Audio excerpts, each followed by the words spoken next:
Good morning students. Today हम जो है king Porus a legend of old poem पढ़ रहे थे, जो कि माइकल मधुसूदन दत्त के द्वारा लिखी गई है। इसका जो फर्स्ट और सेकंड स्टेंजा है वो हम कंप्लीट कर चुके हैं फर्स्ट वीडियो में। जो थर्ड पैरा है वो अब हम स्टार्ट करते हैं। What dauntless there stood king Porus. लेकिन वहाँ पर जो डोंटलेस यानी बहादुर निडरता पूर्वक जो है बिना डरे हुए किंग पोरस खड़ा हुआ था युद्ध के मैदान में। Towering midst the foe like a Himalaya peak with its eternal crown of snow. तो किंग पोरस जो है बहुत ही ऊंचे व्यक्तित्व के धनी थे। जो उनके जो दुश्मन थे उनके मुकाबले में उनका स्थान बहुत ऊंचा था। जैसे कि सफ़ेद बर्फ से ढका हुआ जो हिमालय पर्वत है हमेशा ही ऊंचे स्थान पर वो रहता है, वैसे ही जो किंग पोरस है वो ऊंचे स्थान पर था with its eternal crown of snow and on his brow did shine the jeweled regal diadem। और किंग पोरस के जो मस्तक पर एक रत्न जड़ित राजमुकुट, ज्वेल्ड रिगल किंग डायडेम मतलब रत्न जड़ित राजमुकुट जो है वो सुशोभित हो रहा था। His milk white elephant was decked with many a brilliant gem। और उनका जो दूधिया हाथी था, दूध के जैसा वाइट हाथी था, वो भी चमकीले जवाहरातों और कीमती पत्थरों से सुसज्जित था, मतलब वो भी डेकोरेटेड था बिल्कुल। He recked not of the phalanx that round him closed but nobly fought। तो सम्राट पोरस जो है वो इतने निडर थे कि उन्होंने दुश्मनों की जो सेना थी उसकी कि वो सेना की कितनी लाइनें श्रृंखलाएं कितनी हैं उसकी लेश बहुत बिल्कुल भी परवाह नहीं की, और जिन्होंने उसको चारों तरफ say that round him close, जिन्होंने उसको किंग पोरस को चारों तरफ से घेर लिया था। बट नोवली फॉट, वो बहुत ही बहादुरी से बहुत शानदार तरीके से युद्ध में लड़े वो किंग पोरस जो है।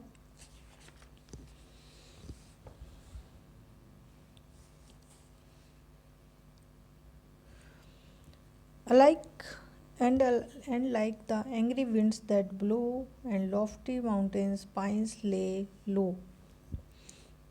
कैसे कि जैसे तेज आंधियाँ जो है पहाड़ों पर उगे हुए ऊंचे ऊंचे चीड़ के वृक्षों को भी नीचा कर देती है और बर्बाद कर देती है, ठीक उसी प्रकार से किंग पोरस ने शत्रु की जो सेना थी उसका सर्वनाश कर दिया। Amidst them dreadful havoc wrought।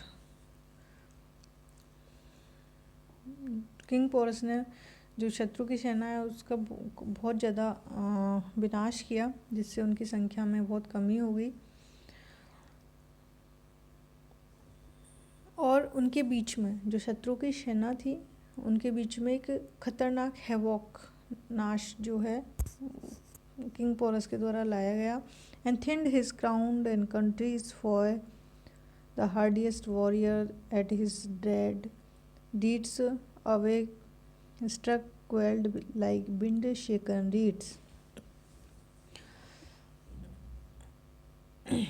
और जो शत्रु की सेना के बहादुर सैनिक थे, निडर जो सैनिक थे, योद्धा थे, वो आदरपूर्ण भय से कांपने लगे, ठीक उसी प्रकार जैसे बहुत तेजी से चलने वाली तूफानी आंधी से सरकंडे कंपायमान होते हैं। रीड्स सरकंडे विंड शेकन, वो आंधियों के द्वारा हिला दिए जाते हैं, बिल्कुल वैसे ही किंग पोरस ने शत्रु की सेना को बिल्कुल हिला दिया और उनके अंदर एक डर पैदा कर दिया।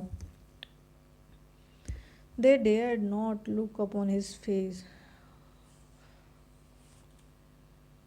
किंग पोरस का चेहरा जो है इतना आदरपूर्ण भय उत्पन्न करने वाला था कि जो शत्रु की सेना है, सैनिक में इतना साहस भी नहीं बचा कि वह उसके चेहरे को देख सके, किंग पोरस के चेहरे को। They shrank before his burning gaze. वो किंग पोरस की जो क्रोधित निगाहें थी, बर्निंग गेज क्रोधित निगाहों से दूर चले गए। For in his I the hero shown that feared not death but high alone.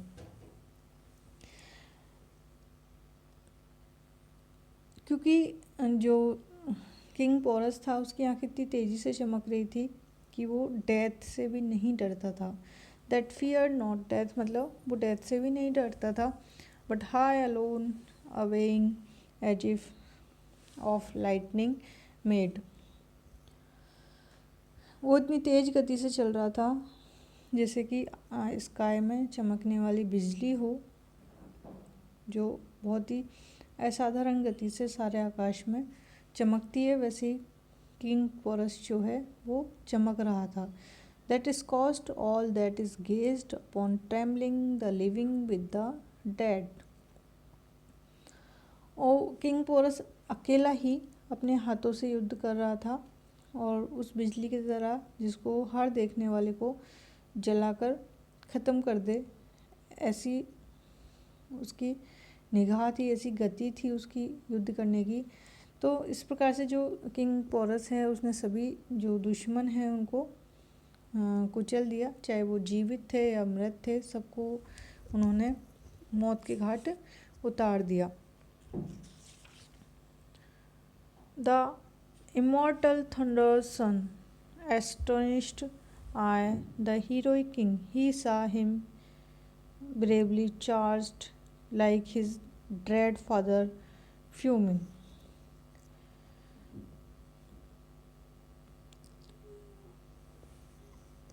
तो किंग पोरस और सिकंदर की सेना के मध्य बहुत ही भयंकर और संघर्षपूर्ण युद्ध चल रहा था।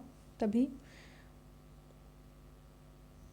बहुत ही आश्चर्यचकित होकर के सिकंदर ने किंग पोरस को देखा, जो कि उसके पिता के समान दुश्मनों के दिलों में भय का संचार कर रहा था।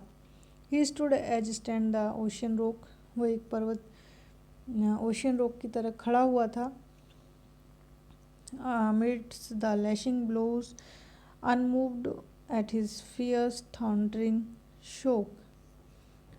और किंग पोरस अपने चारों तरफ भयंकर गर्जना कर रहा था, जो हालांकि जो दुश्मन के हजारों सैनिक थे उन्होंने उसको घेर रखा था, और किंग पोरस ने उनके हमले को बहुत ही दृढ़ता से, बहुत ही बिना हलचल के खड़े थे, उस चट्टान की तरह जो महासागरों के चारों ओर टकराने वाली लहरों के बीच में भी दृढ़ता से खड़ी रहती है, वैसे ही किंग पोरस खड़ा हुआ था।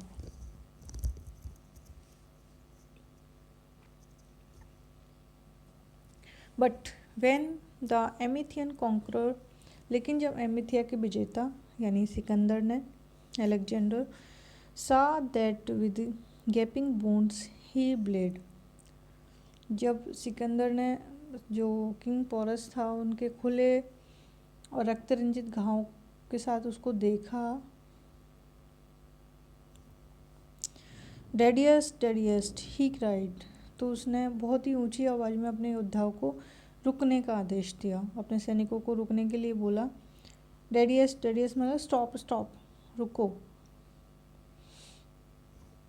सच noble blood should not be shed, कि ऐसे योद्धा के शाही ब्लड को नहीं बहाना चाहिए।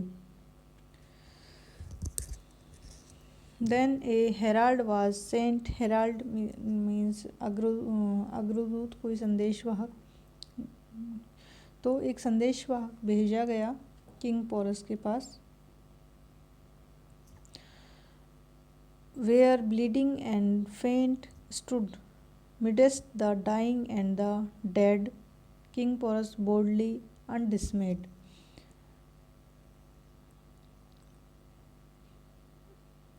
तो सिकंदर ने एक अग्रदूत या संदेशवाहक उस स्थान पर भेजा जहाँ जो सम्राट पोरस थे वो अशक्त थे, उनके शरीर से खून बह रहा था, फिर भी वो मरते हुए और पहले से मरे हुए मृत सिपाही जो सैनिक थे उनके बीच में निडर भाव से खड़े हुए थे। किंग पोरस बोल्डली एंड अनडिसमेड वहाँ पर खड़े हुए थे। Hello brave and war like Prince. Sikandar ने जो किंग पोरस को वीर और लड़ाका राजकुमार, वॉर लाइक प्रिंस, लड़ाका राजकुमार कहकर संबोधित किया। Thy generous rival bid thee siege behold, कि तुम्हारा जो उदार राइवल है, अपने आप को उन्होंने बहुत उदार शत्रु बोला, कहते हुए किंग पोरस को लड़ाई बंद करने को कहा। There flies the flag that lulls dread war and wakens peace. Sikandar ने आगे कहा कि वहाँ जो फ्लैग फहरा रहा है वह लड़ाई बंद करने और शांति को जागृत करने को कहता है। तो जो अलेक्जेंडर है वो किंग पोरस की बहादुरी को देख करके रुकने के लिए मजबूर हो जाता है। तो इस प्रकार से इस वीडियो में हमने इस पोएम के 3 और 4 स्टैंजास को कंप्लीट किया है कि किंग पोरस की बहादुरी को देखकर खुद सिकंदर भी हैरान रह गया और उसने खुद अपने आप ही लड़ाई युद्ध को बंद करने के लिए बोल दिया। तो आगे की लाइंस हम नेक्स्ट वीडियो में कंप्लीट करेंगे। Thank you so much.